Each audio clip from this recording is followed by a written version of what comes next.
ప్రపంచ రక్తదాతల దినోత్సవంను పురస్కరించుకొని జిల్లా వైద్య ఆరోగ్య శాఖ జిల్లా ప్రభుత్వ ఆసుపత్రి బ్లడ్ బ్యాంక్ సౌజన్యంతో పాతపాలమూరు వార్డు నంబర్ 23 కమ్యూనిటీ హాల్లో స్వచ్ఛందంగా రక్తదాన శిబిరం ఏర్పాటు చేశారు. జిల్లా కలెక్టర్ జి రవినాయక్ ముఖ్య అతిథిగా విచ్చేసి శుక్రవారం రక్తదాన శిబిరాన్ని ప్రారంభించారు. యువతకు స్వచ్ఛంద రక్తదానంపై అవగాహన కల్పిస్తూ యువత స్వచ్ఛందంగా రక్తదానంకు ముందుకు రావాలని కోరారు.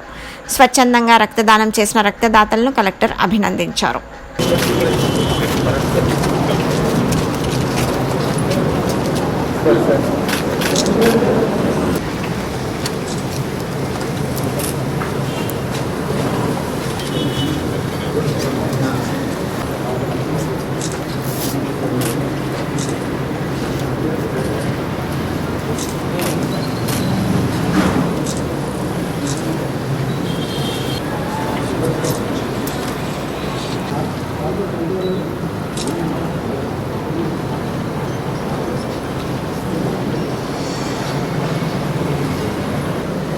మేడం